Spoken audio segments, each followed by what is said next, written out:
Good evening and welcome to the analysis of Ferris by Specialized Consulting. My name is Jayden Campbell and I'm a Senior Analyst at Specialized Consulting. Firstly, I will start by introducing my fellow team members.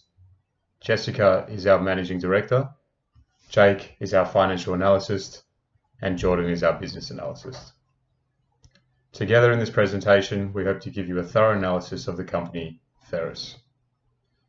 Ferris started as a company in 2018 and has been in operation for 8 years. Their main objective has been to maximize shareholder value by being a broad-cost leader through holding maximum market share across all market segments.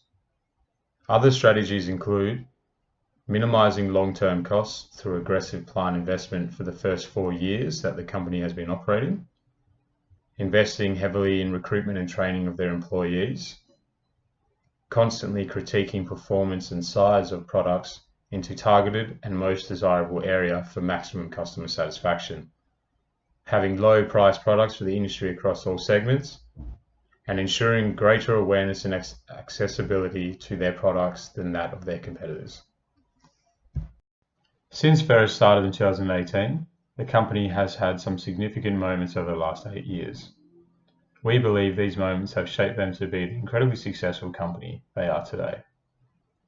Initially, Ferris got off to a slow start with their stock price in 2020 decreasing by $1.65 due to $34 million worth of investments.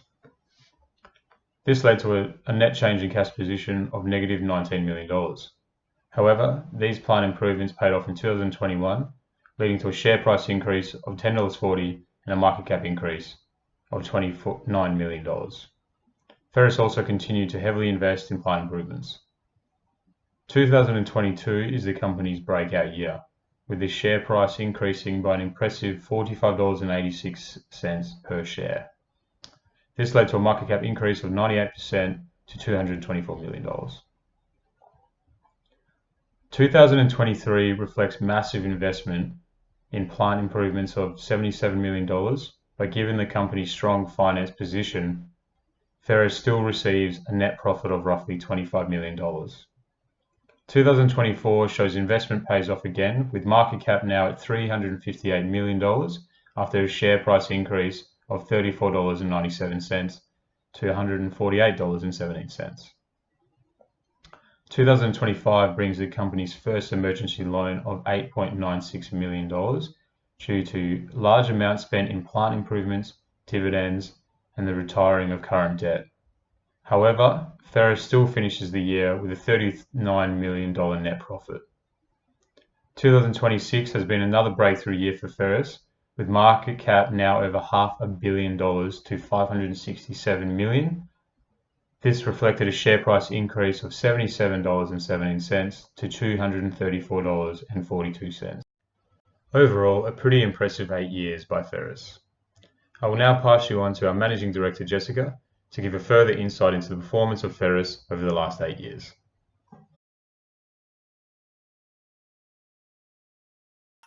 Hello, my name is Jessica Gondowidjojo, and I'm the Managing Director of Specialized Consulting. I'm going to talk about the mistakes that the company made and ethical issues. The first mistake was low-end product R&D. Ferris revised the product on year 6, 7, and 8. Ferris did this because the product was going well in the market and they didn't update the product in the first 5 years. So when the company feels that the product are going outside of the segment circle due to segment drift, they need to revise it every year at year 6, 7, and 8 to catch up. In low-end segment, the second most important criteria is age, that is 7 years. The product is not selling as much because the age becomes 4, 2.5, and 1.9. They can consider one-time revision to the final desirable coordinate at earlier years. Another mistake was made when the company increased the production capacity when the sales is dropped. As you can see from the table, Ferris increased the capacity on year 5, 6, and 7. Ferris did that as a response to increasing demand from previous years, especially stock out at year 5. The product is not as ideal for the segment because of the age, but Ferris forecasts is increasing. Capacity investment and increase in production is not necessary, as we should expect a reduction in sales. As you can see, the plant utilization at year 8 is 63%. As a result, they have too much inventory and emergency loan on year 7. It is mainly because of forecasting mistake, especially in low-end segment, about 1,472 products unsold. The financing activities on that year was paying dividends, issuing long-term debts, and retiring current debts. When Ferris has excess cash for a broad cost leader, they should retire stocks and pay dividends.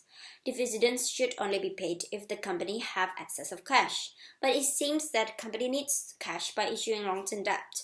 Therefore, Ferris spent unnecessary costs of brokerage fee for borrowing and retiring debts at the same time. Ferris could mitigate this by having more accurate forecasts through considering the product score compared to other products in the market and sell excess capacity. Also, Ferris need to plan R&D ahead of time, and they could introduce new product in response to the increase in demand in the market. Ferris need to revisit their company strategy so that the financing decision is coherent with their strategy and pay dividends only when they have excess cash and not borrowing and returning debts at the same time. Despite the mistakes, the company recovers as the company have big profits and good cash position through sales from other segments such as performance and size where there are less competitors in the market. Ferris can implement these lessons and have a better profit and cash position in the future. Ferris labor negotiation is one of the highest in the market. Utilitarian approach means that the goal is to create the most benefit over harm. Negative impact is when Ferris raises their labor wages, the industry experiences strikes and increase in labor costs. Ferris makes it too expensive, especially for those who do not have the same amount of financial resources, so they spend more expenses as they have a higher number of employees. A positive impact is higher salary for employees and also better relationship with the labor union for Ferris. However, stakeholders need to be considered by looking at the market price and the complement needed for other competitors, because it will increase their costs, especially those with higher number of complement. Now I'm going to give the presentation to Jake McNally, our financial analyst. He's going to talk about the analysis of executive shakeup.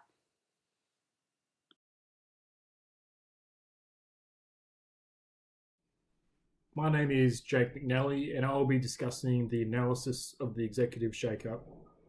On this slide, we look at the company's status after shakeup and have formulated the results into two tables. The top table shows the average scores for the first half before the executive shakeup, with the average results after the shakeup as well. The table below compares the average results, which highlights if the team performed better or worse after the shakeup. We can see that return on sales has increased by 62%, and asset turnover has only decreased by 0.7%. ROA has increased 57%, while leverage has decreased almost 19%. ROE has increased 35% as well. The emergency loan is interesting as it was never used in the first half, but it was used in the second half. This wasn't necessarily because Ferris lost money in one round. They just underestimated the profit they would make that round and ended up issuing too much dividends to shareholders. Sales increased 72%, and the results, such as profits, EBIT, and margin, all had very strong increases in the second half as well. The only other item that decreased was the selling, general, and administrative expenses. Overall, the team improved and performed the best out of all the teams in the second half. Sales continued to improve while profit increased. High profit margins were created by investment in automation in the first half before the executive shakeup and were then maximised in the second half after the executive shakeup by increasing capacity to make the most profit out of the automation investment. On the next slide, so we're talking about strategy adjustments. The strategy of broad cost leader was maintained after the executive shakeup, as was their presence of their products throughout all segments. In most categories, their price was either the cheapest or in the top few products for cost leadership. The low-end product, however, did lose its cost leadership towards the end, but it did not affect the company's overall profitability. Capacity was maximised after the executive shake-up to make the most of the automation investment that was made in the first half of the year, which helped improve the company's profitability and overall performance.